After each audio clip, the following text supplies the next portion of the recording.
What is up, YouTube? Dottz Gaming here, and today I'm bringing you guys my light armor dual wield Magicka DK PvP build for the Elder Scrolls Online.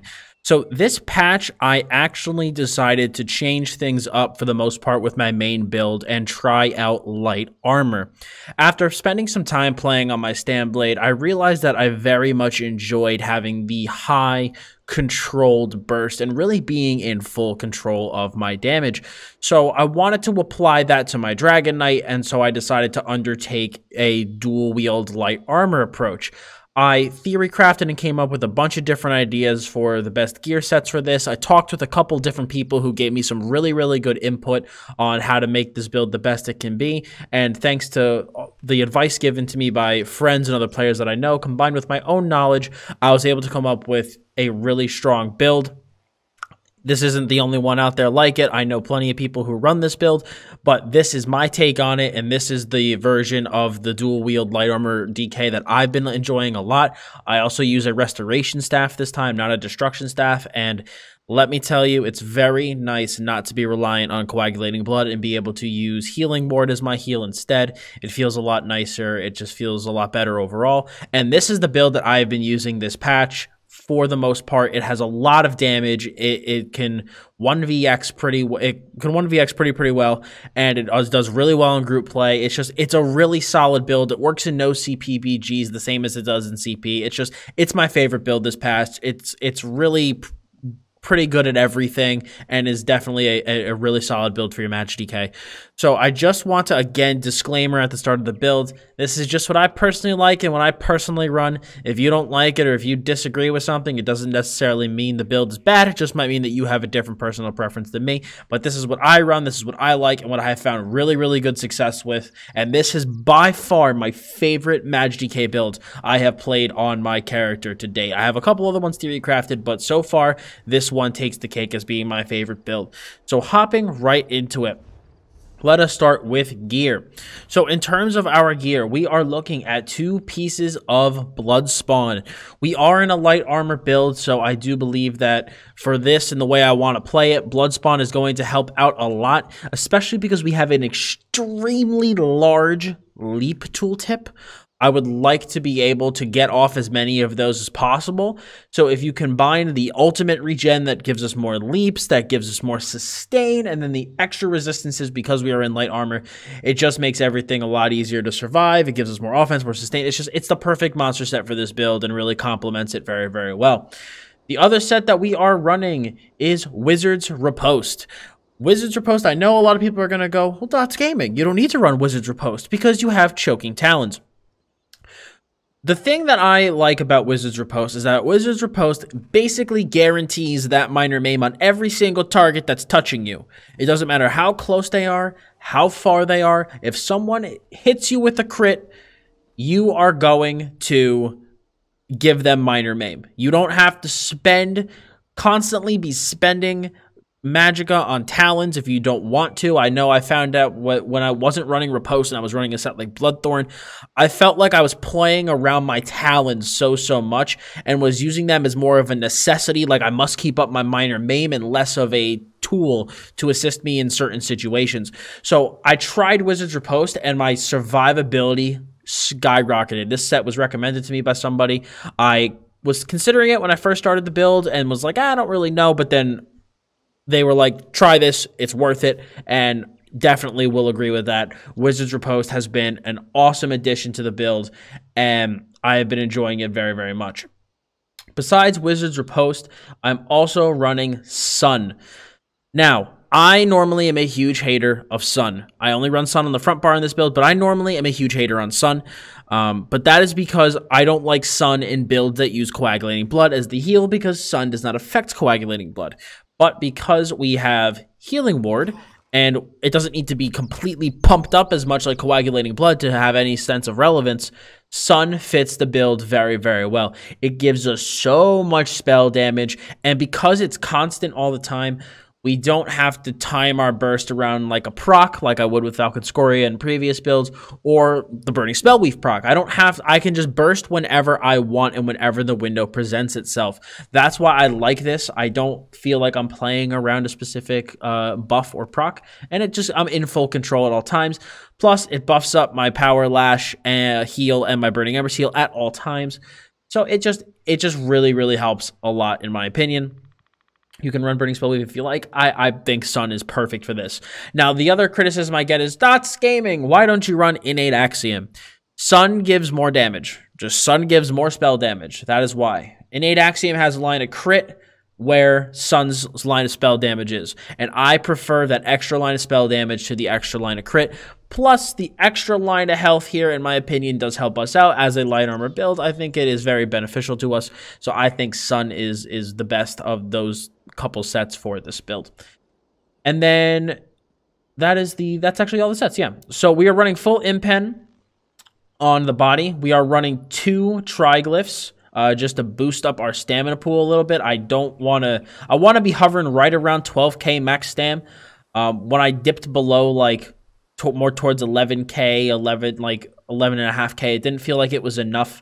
So I wanted to try to inch as close to 12k as possible without my Magicka pool suffering too much. So through my testing, 2 tri-stats worked best for me.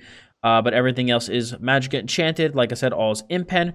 In terms of our jewelry, we're running all spell damage, all arcane. We are going for the big DPS. And then in terms of our weapons, we are looking at a Nirn-honed main hand, a sharpened offhand, and then the back bar is defending. The way that I'm running my enchants is that I'm running a Magicka damage and restore Magicka enchant on my main hand, a weapon and spell damage on my offhand, and then on the back bar, I'm usually running poisons of some sorts. But you could put another enchant back here if you want. I just have a blah enchant back here. So like I said, I'm always running poisons. But if you do not want to run poisons, you could pretty much just put back here whatever you want. It's really up to you, and whatever you like and enjoy.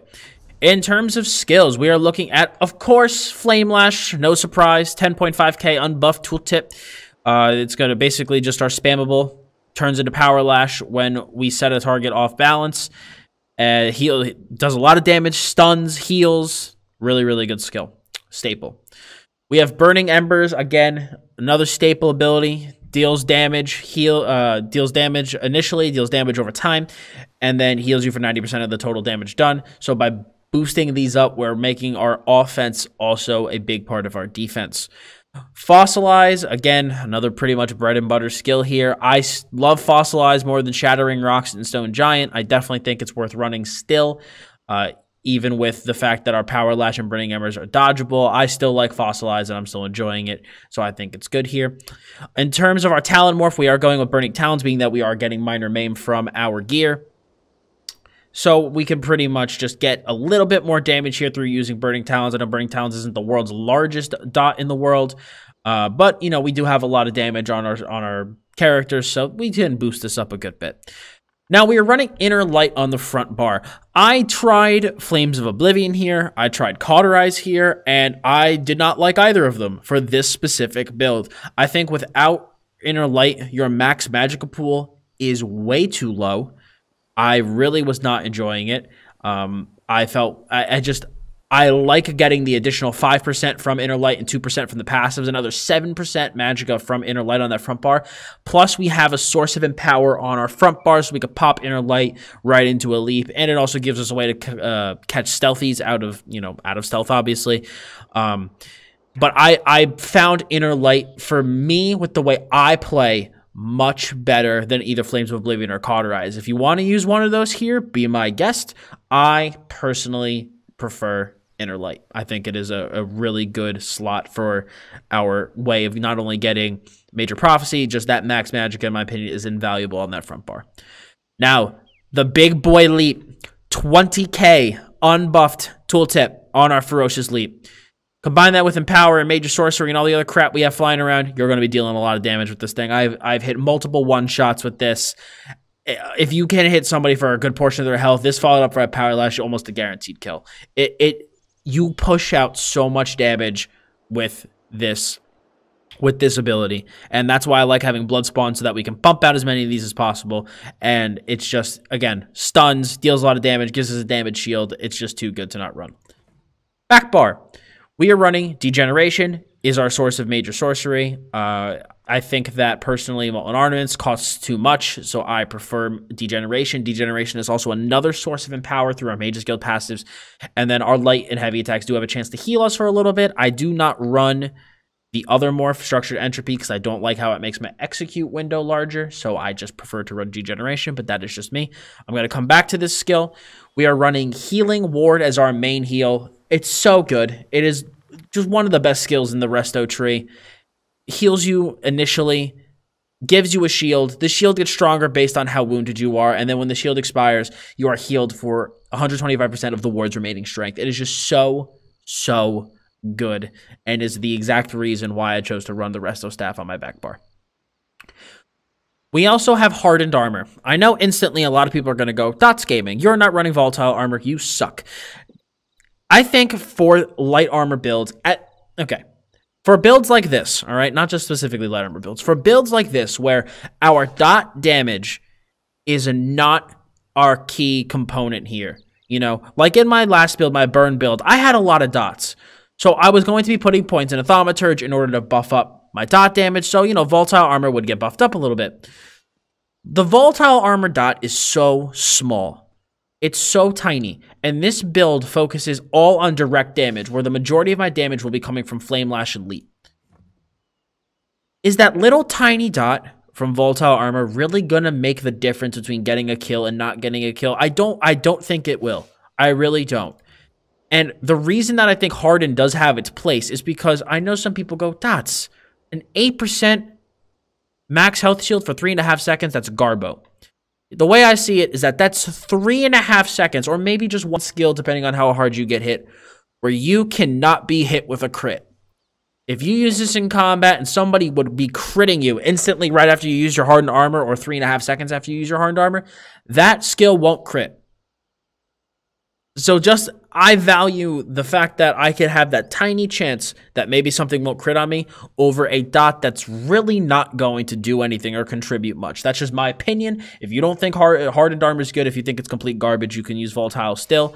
I know some people do like using Volatile to get people out of stealth, and I enjoyed that in my burn build, but I have Inner Light on this build, so I don't need it for that purpose, so I have chosen to run Hardened Armor.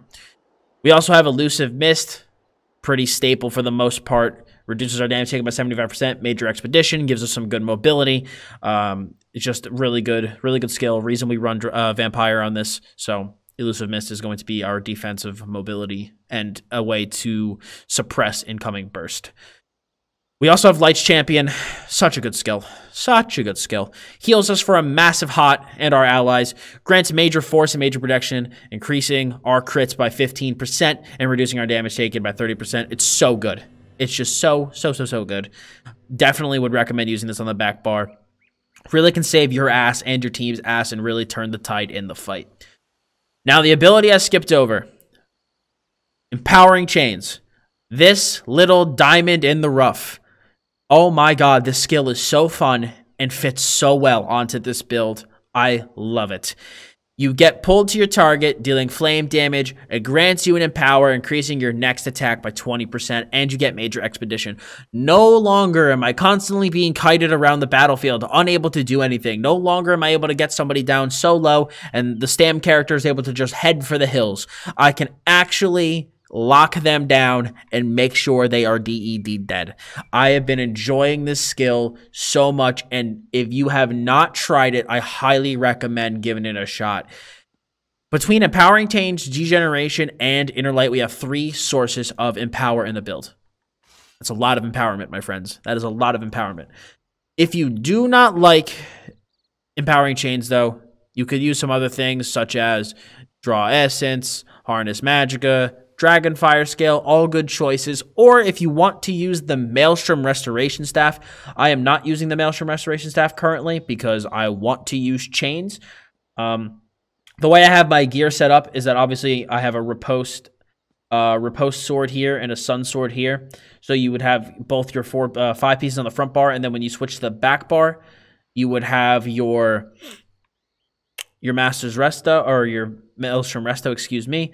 So in order to cast Regeneration, so you could, let me find it.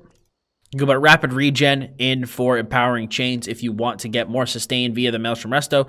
Will hit your mobility a little bit, but it's definitely a way to up your healing and give you more sustain overall. And it's really up to you whether or not you want to either drop the 4 and 5 piece of Sun on the back bar, or if you want to drop both 5 pieces on the back bar. It's going to be up to you if you want to use the Maelstrom Resto. I leave that to you to decide. I'm not running the Maelstrom Resto, so I don't have to make that concession. But again, it's up to you and what you want and what you're comfortable with.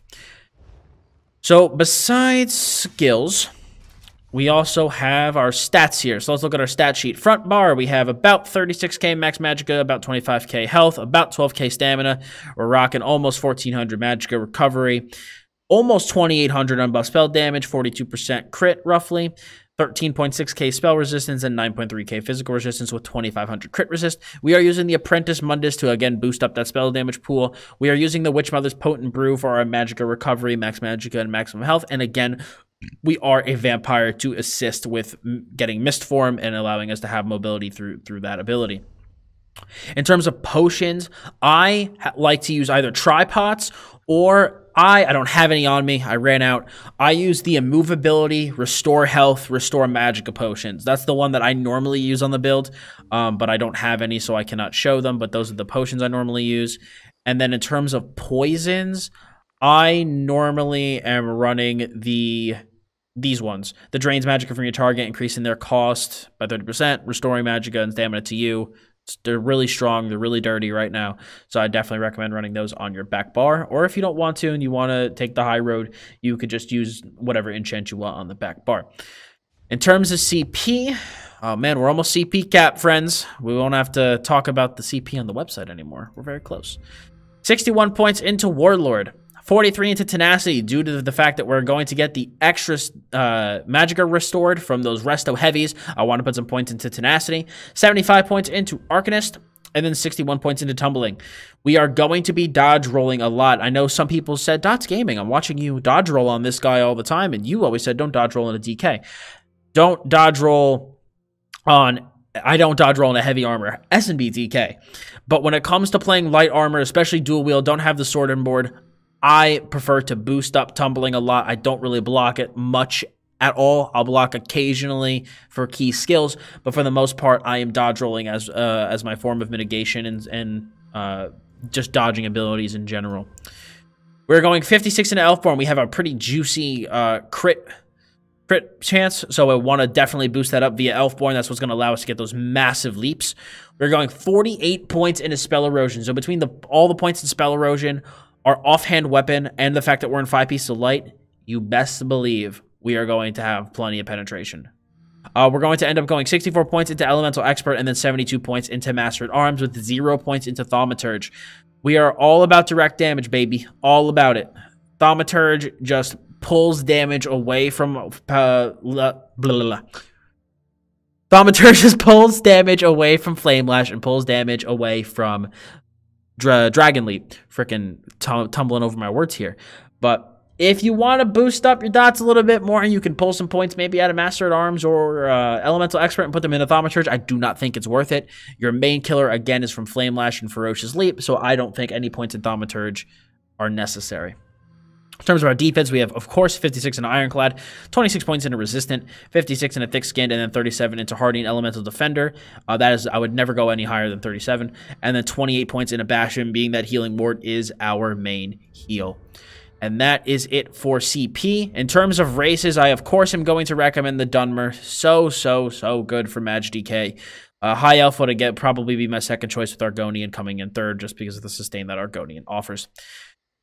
Now, in terms of tips and stuff, oh, I always get this question. Why can I run such little recovery on this build?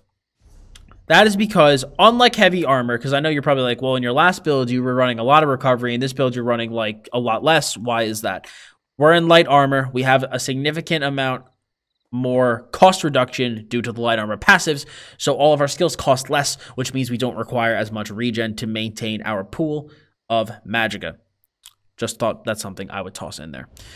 But again, as I say in all my videos, how to maximize your damage. Maintain your buffs on yourself and your debuffs on your target in order to maintain your tankiness and your damage. The great thing about this build, what I like, is this build does not have a lot of ramp up time. You're able to just walk into a fight, you'll have hardened armor on, you just put your degeneration up, you're literally ready to go. Just hit, next afterwards, you just hit a burning embers, and then you could just literally do whatever you want. You don't have to ramp up your damage with like engulfing flames and LE drain and blah, blah, blah, like I had to with my last build. This build is just right to it. Get that major sorcery up, put burning embers on your target, and you can go to town. It's a very, very offensive playstyle, and it's very, very fast. Now, remember, your offense is your defense, so if you need a big heal in a pinch, you can always reapply your burning embers. The reapplication makes it like the effect ended, so you will be healed for the damage that is dealt, and maintaining your burning embers is going to be very key in your healing throughput, and making sure that you have plenty of healing incoming. Your power lash is also a huge source of your healing, but unfortunately, embers and power lash can be dodged, so we will be crushing a lot on healing ward as a defensive ability.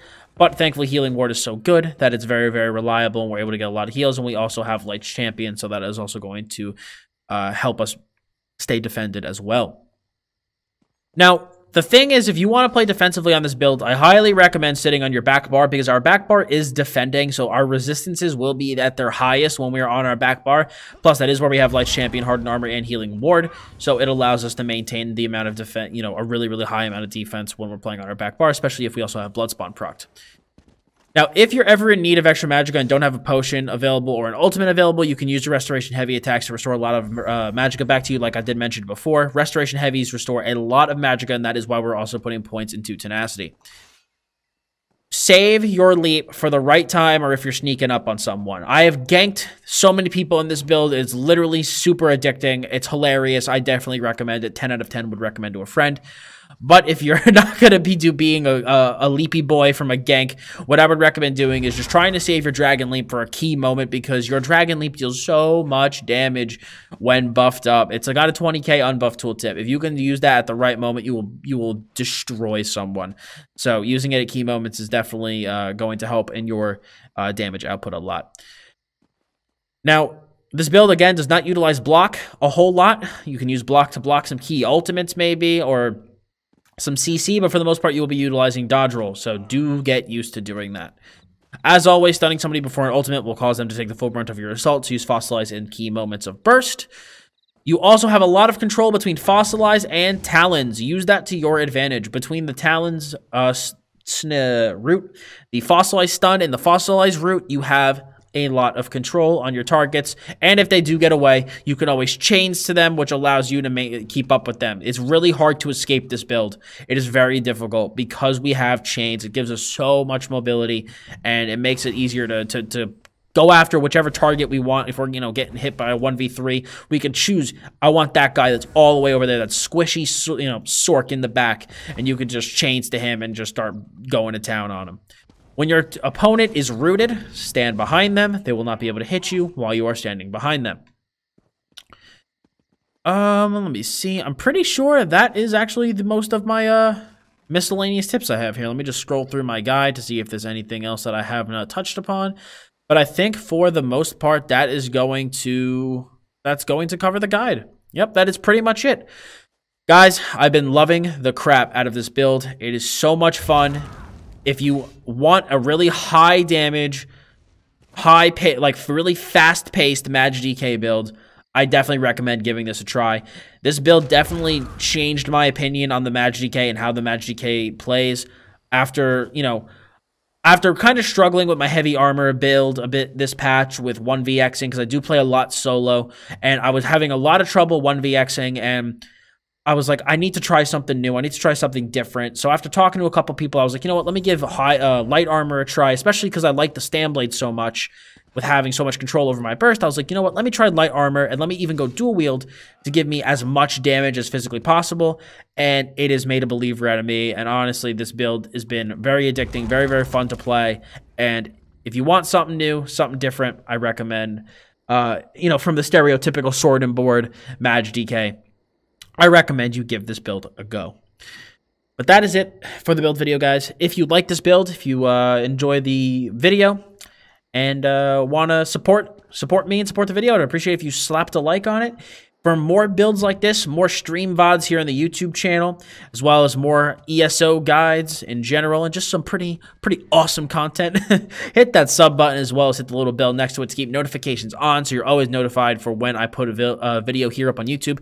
Again, if you do not watch me over on Twitch, I do stream on Twitch Monday, Wednesday, and Thursday from 6:30 to about 10:30 p.m.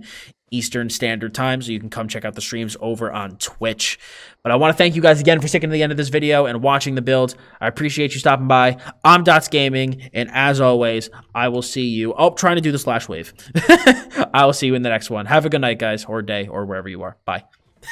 Peace.